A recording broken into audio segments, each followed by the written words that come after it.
وقالوا لا تذرن آلهتكم ولا تذرن ودا ولا سواعا ولا يغوث ويعوق ونسرا الحمد لله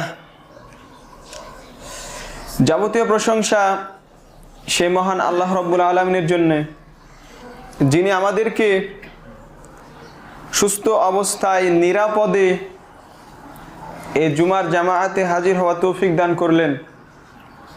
সেই মহান আল্লাহ রাব্বুল আলামিনের দরবারে আমরা শুকরিয়া আদায় করি, সকলেই বলি আলহামদুলিল্লাহ। অতঃপর সালাত এবং সালাম নাজিল হোক আমাদের নবী মুহাম্মদ সাল্লাল্লাহু আলাইহি সাল্লামের উপর। আল্লাহুম্মা সাল্লি আলাইহি আল্লাহুম্মা বারিক আলাইহি।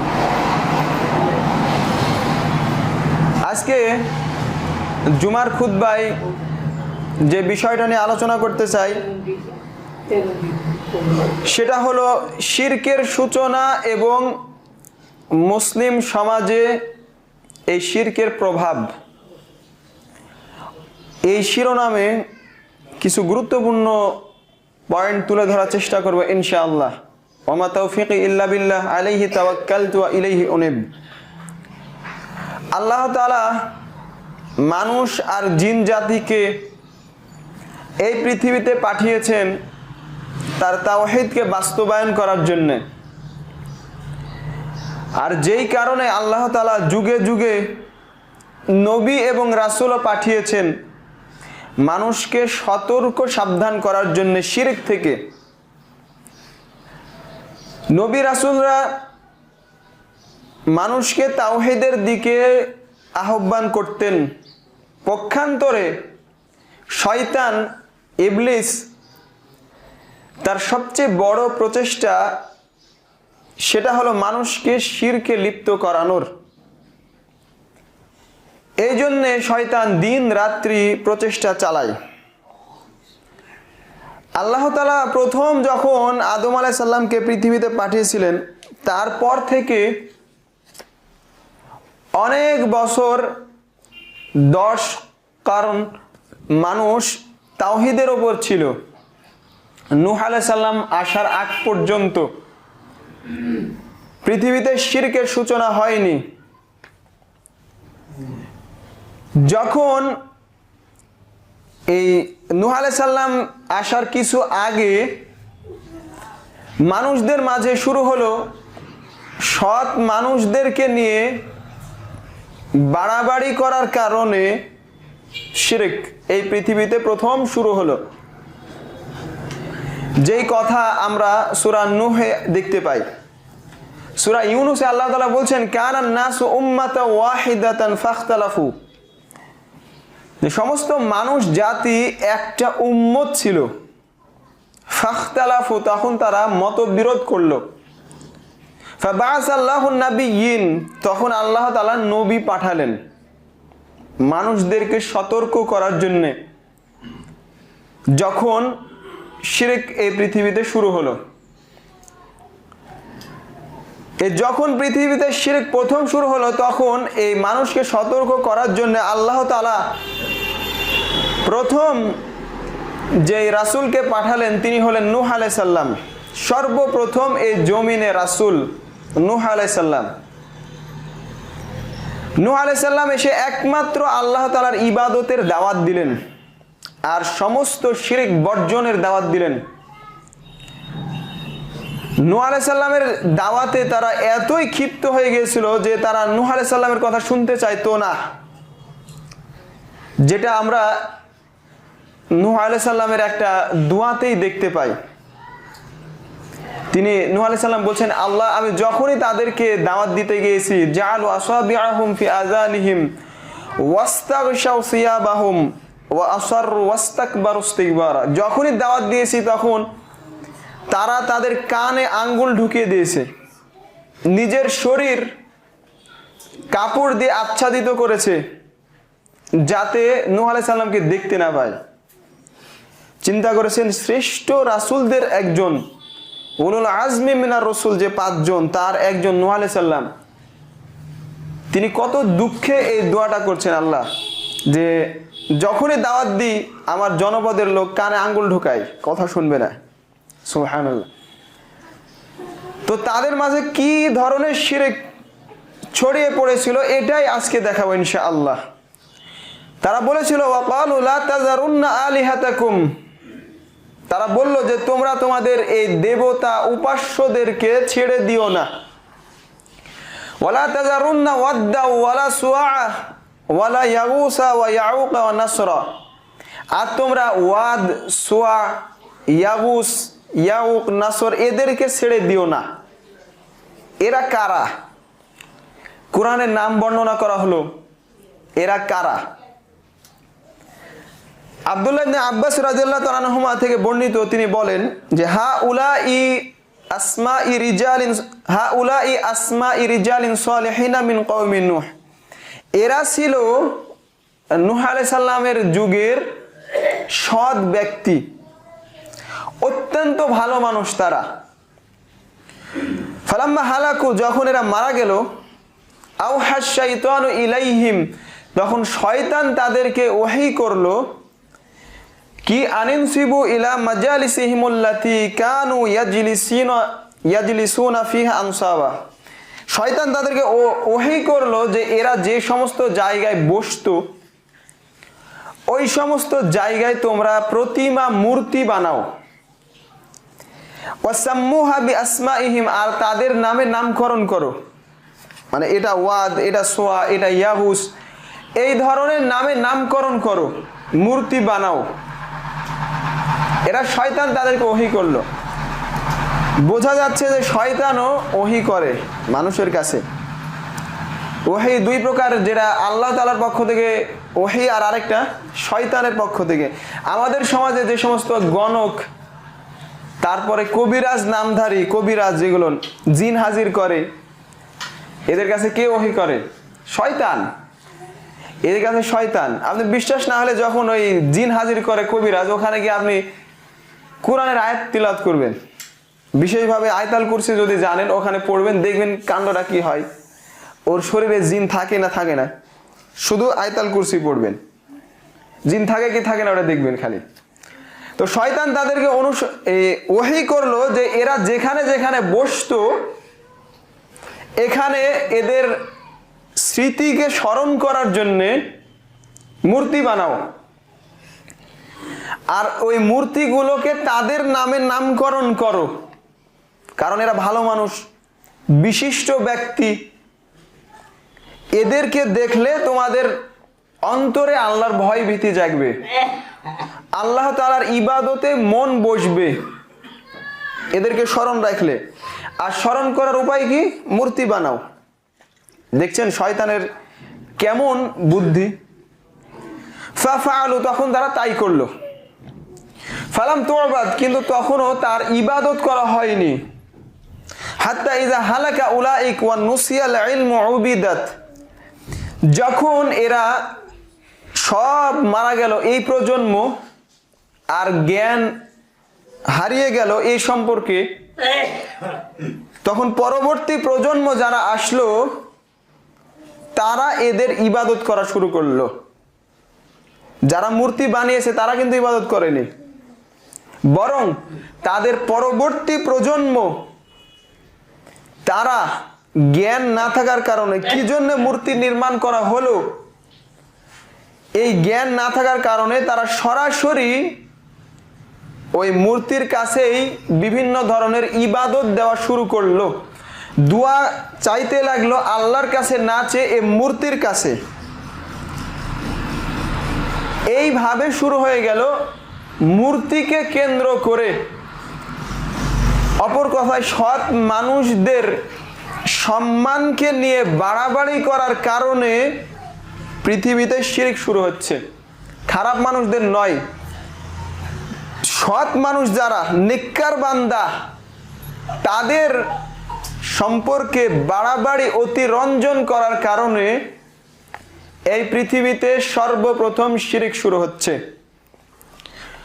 আরেকটা বর্ণনা, ক্বালা ইবনুল কাইয়্যিম রাহমাতুল্লাহ আলাইহি, ইবনুল কাইয়্যিম বিখ্যাত ইমাম, ইবনে তাইমিয়ার ছাত্র রাহমাতুল্লাহ আলাইহি, তিনি বলছেন ক্বালা গায়রু ওয়াহিদিন মিনাস সালাফ, একাধিক সালাফদের কাছ থেকে এটা বর্ণিত, তিনারা বলেছেন লাম্মা মাতু, যখন এরা মারা গেল, এই নূহ আলাইহিস সালামের যুগের সৎ মানুষরা মারা গেল, আকাফু আলা কুবুরিহিম, তখন তাদের কবরের চারিপাশে এরা অবস্থান করা শুরু করলো। সুম্মা সাওয়ারু তামাসিলাহুম, তারপর এদের প্রতিমা নির্মাণ করলো। সুম্মা তালা আলাইহিমুল আমাদ, যখন অনেক সময় অতিবাহিত হলো, ফাআবাদুহুম, তখন এরা এই মূর্তির ইবাদত করা শুরু করলো, আর এই কবরে তারা ইবাদত করা শুরু করলো। তাহলে স্পষ্ট বোঝা যাচ্ছে যে মানব ইতিহাসে শিরকের রাস্তা কয়টা আমরা দেখতে পাচ্ছি? দুইটা। একটা ছবি, মূর্তি, প্রতিমাকে কেন্দ্র করে শিরক, আর আরেকটা কবরকে কেন্দ্র করে শিরক।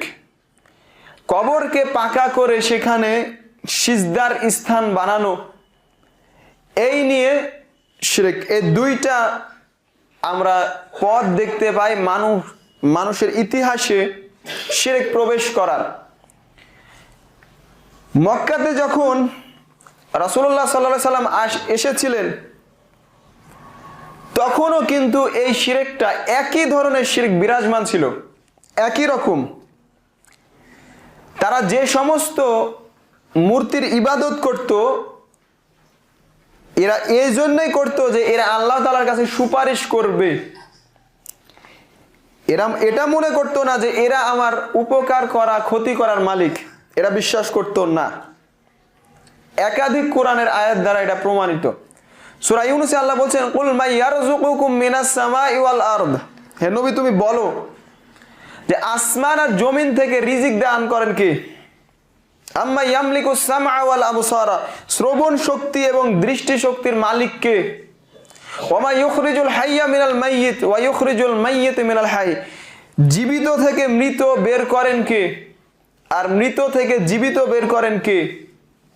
ওমা ইউদাব্বিরুল আমরা, আর সমস্ত কাজ পরিচালনা করেন কে? ফাসায়াকুলুন আল্লাহ, তারা বলবে অবশ্যই আল্লাহ। তার মানে মক্কার কাফের মুশরিকরা বিশ্বাস করত যে লাভ এবং ক্ষতির মালিক একমাত্র আল্লাহ। আমাদের শ্রবণ শক্তির মালিক, দৃষ্টি শক্তির মালিকও আল্লাহ, এরা বিশ্বাস করত। সমস্ত পৃথিবীর সব কাজকর্ম পরিচালনা করেন একমাত্র আল্লাহ, এখানে কোনো ধরনের শিরক নাই। তাওহীদুর রুবুবিয়াতে তাদের মধ্যে শিরক নাই, এই পয়েন্টে শিরক নাই, যদিও কিছু কিছু বিষয়ে ঘাটতি ছিল, কিন্তু তারপরেও তারা মুশরিক। রাসূল মুহাম্মদ সাল্লাল্লাহু আলাইহি সাল্লাম এসে সর্বপ্রথম তাদের যে বিরোধিতা করা শুরু করলেন, সে পয়েন্টটা কিন্তু এখানে। সেটা তারা সৎ মানুষদেরকে নিয়ে বাড়াবাড়ি শুরু করেছিল। তারা মনে করেছিল তাদের এই প্রতিমা, মূর্তি তাদেরকে আল্লাহ তাআলা নিকটবর্তী করে দিবে, এই প্রতিমা মূর্তি আল্লাহ তাআলার কাছে সুপারিশ করবে, এরা তারা মনে করেছিল। যেই কারণে তারা তাদেরকে কিছু কিছু ইবাদত দিত। ওরা বলতো ওয়ায়াকুলুনা হাউলাই শুফাআউনা ইনদাল্লাহ, এরা আল্লাহ তাআলার কাছে আমাদের জন্য সুপারিশ করবে। সূরা জুমারে আল্লাহ বলছেন, মা না'বুদুহুম ইল্লা লিয়ুকাররিবুনা ইলাল্লাহি যুলফা, আমরা এদের ইবাদত করি এই জন্যে, একটাই কারণ যে তারা আল্লাহ তাআলার কাছে আমাদেরকে নিকটবর্তী করে দিবে, এটা উদ্দেশ্য, অন্য কোনো উদ্দেশ্য নয়। এই জন্য তারা কিছু কিছু ইবাদত মূর্তির জন্য করত, কিন্তু আবার যখন তারা কঠিন বিপদে পড়তো, তখন একমাত্র আল্লাহ তাআলা ছাড়া আর কারো কাছে দোয়া করতো না। কোরআন বলছে, যখন বিপদ বেশি, অত্যন্ত বিপদ, তখন সমস্ত মূর্তিতে তারা ভুলে যেত, একমাত্র আল্লাহ তাআলা ইবাদত করত। দাউল্লাহ মুখলিসিন লাহুদ্দিন, আল্লাহ বলছেন, যখন তারা সমুদ্রে যাত্রা করত আর সমুদ্রে এই জাহাজ ডুবো ডুবো অবস্থা, ওই প্রসঙ্গে আল্লাহ তাআলা বলছেন যে দাউল্লাহ মুখলিসিন লাহুদ্দিন, তারা একমাত্র আল্লাহ তাআলার কাছে দোয়া করত, সমস্ত তাদের প্রতিমা মূর্তিকে ভুলে যেত। তার মানে স্পষ্ট বোঝা যাচ্ছে যে যা লাভ ক্ষতির মালিক তারা বিশ্বাস করত মনে প্রাণে যে একমাত্র আল্লাহ। কিন্তু তারপরেও এই সুপারিশকারী মনে করার কারণে তারা মুসলিম থেকে একবারে খারেজ হয়ে গেছে। রাসূলুল্লাহ সাল্লাল্লাহু আলাইহি সাল্লাম এসে সর্বপ্রথম তাদের বিরুদ্ধে যে জিহাদের ঘোষণা করলেন, সংগ্রাম, সেটা এই পয়েন্টে। সৌদি আরবের প্রখ্যাত মুজাদ্দিদ মুহাম্মদ ইবনে আব্দুল ওয়াহাব রাহমাতুল্লাহ আলাইহি একটা বই লিখেছেন মাসাইলুল জাহিলিয়া। প্রথম যে মাসআলা তিনি উল্লেখ করেছেন জাহিলি যুগের মানুষরা করত আর আমাদের নবী এসে তার বিরোধিতা শুরু করেছিলেন, সেটা এই মাসআলা। সর্বপ্রথম এটা সুপারিশকারী মনে করত, যে কারণে তারা মুশরিক আর বড় মুশরিক। এই পয়েন্টেই শয়তান মানুষকে ঘায়েল করেছে। আর এই কারণেই সুপারিশকারী মনে করার কারণে তারা যখন মারা যেত তখন কবরকে পাকা করা শুরু হয়েছে এবং তাদের মূর্তি নির্মাণ করা শুরু হয়েছে, যেটা ইসলামী শরীয়তে এই দুইটা বিষয়কে এত কঠোরভাবে দেখা হয়েছে, এত শক্তভাবে রাসূল মুহাম্মদ সাল্লাল্লাহু আলাইহি ওয়াসাল্লাম উল্লেখ করেছেন, যেটা অন্য কোনো বিষয় পাওয়া যায় না। কবরকে কেন্দ্র করে আজকের মুসলমান সমাজেও একই ধরনের শিরক, একই রকম। কারণ তাদেরও বিশ্বাস যে কাল কিয়ামতে সুপারিশকারী হবে ওদের পীরেরা। এই কারণে এখন শুধু পীর নাম হলেই হলো, ও মারা গেলে একটা মাজার লাগবেই, এটা ফরজ। ওই মাজারকে কেন্দ্র করে আবার ওরস হতেই হবে, এটা আবার আরো ফরজ, নাহলে চলবেই না। এই সম্পর্কে কয়েকটা হাদিস রাসূলুল্লাহ সাল্লাল্লাহু আলাইহি সাল্লাম বলছেন, আয়েশা রাদিয়াল্লাহু তাআলা থেকে বর্ণিত, তিনি বলেন, আন্না উম্মে সালামাতা যাকারাত লি রাসূলিল্লাহ সাল্লাল্লাহু আলাইহি সাল্লাম কানিসাতান রাআতহা বিআরদি হাবাশা। রাসূলুল্লাহ সাল্লাল্লাহু আলাইহি সাল্লাম যখন মারা যাচ্ছিলেন তখনকার অবস্থা, উম্মে সালামা রাদিয়াল্লাহু তাআলা আনহা তিনি পাশে দাঁড়িয়ে আছেন। দাঁড়িয়ে থেকে হাবাশাতে তিনি হিজরত করেছিলেন। ওই হাবাশাতে যে খ্রিস্টানদের সুন্দর সুন্দর কানিসা, উপাসনালয় ছিল, এটা তিনি বর্ণনা দিচ্ছেন যে ওখানে এই ধরনের ছবি মূর্তি আছে, এত সুন্দরভাবে সাজানো। ওমা ফিহা মিনাস সুয়ার, যে ওখানে যে ধরনের ছবি মূর্তি ছিল, এগুলো তিনি বর্ণনা দিচ্ছেন। তখন এই কথা শুনে আমাদের নবী মুহাম্মদ সাল্লাল্লাহু আলাইহি সাল্লাম বলে উঠলেন, উলাইকা ইযা মাতা ফিহিমুর রাজুলুস সালিহ আবিল আবদুস সালেহ, ওদের মধ্যে যখন কোন সৎ মানুষ মারা যেত, আল্লাহ তাআলার নিককার বান্দা যখন মারা যেত, বানাউ আলা কবরিহি মসজিদান, তখন তারা তাদের কবরকে কেন্দ্র করে মসজিদ বানাতো, কবরে তারা সিজদা করত। এই মসজিদের ব্যাখ্যা মুহাম্মদ বিন আব্দুল ওয়াহাব রাহমাতুল্লাহ আলাইহি তার কিতাব তাওহীদে তিনি বলেছেন যে কুল্লু মাউদিইন উসিদা ফিহি সালাহ ফাহুয়া মসজিদ, প্রত্যেক জায়গা যেখানে সালাত আদায় করা হয় সেটাই মসজিদ, শাব্দিক অর্থে। কারণ আরবিতে জানেন সাজাদা ইয়াসজুদু মানে সিজদা করা, আর কোন জায়গা বোঝা গেলে মসজিদ মানে যেখানে সিজদা করা হয়। তাই যেই জায়গায় সালাত পড়া হয় আবিধানিক অর্থে সেটা কি মসজিদ। এরা কবরকে কেন্দ্র করে সিজদা করত। রাসূলুল্লাহ সাল্লাল্লাহু আলাইহি সাল্লাম বলছেন যে উলাইকা শিরারুল খালকি ইনদাল্লাহ, এরা আল্লাহ তাআলার কাছে সবচেয়ে নিকৃষ্ট সৃষ্টি, সবচেয়ে নিকৃষ্ট এরা, যারা কবরকে পাকা করে আর কবরকে কেন্দ্র করে তারা সালাত আদায় করে আর কবরকে কেন্দ্র করে তারা মেলা বসায়, ওরস বসায়।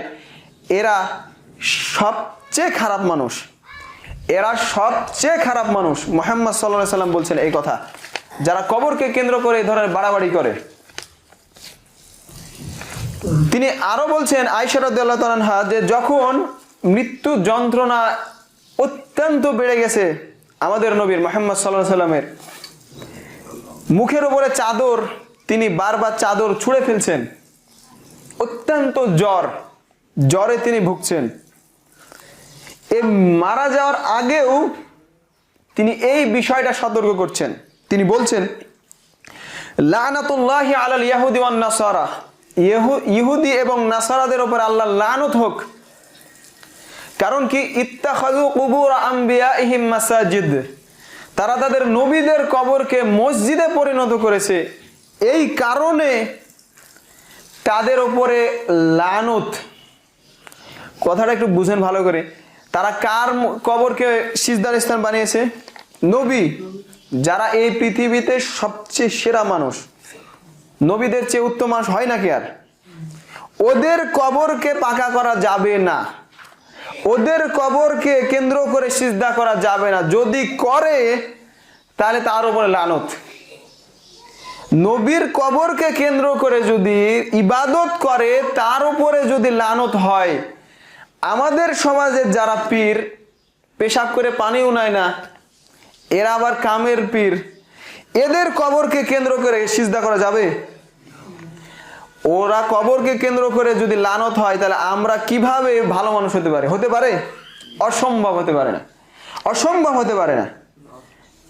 আমাদের নবী মুহাম্মদ সাল্লাল্লাহু আলাইহি ওয়াসাল্লাম মারা যাওয়ার আগে তিনি এইভাবে ওসিয়ত করছেন, কবরকে পাকা করা যাবে না। সে যেই হোক না কেন, সে যেই হোক না কেন, ও যত বড়ই নেতা হোক, ও যত বড়ই কামেল পীর হোক, ওর কবরকে পাকা করা যাবে না। পাকা কবর ভেঙ্গে একবার মাটি সমান করতে হবে।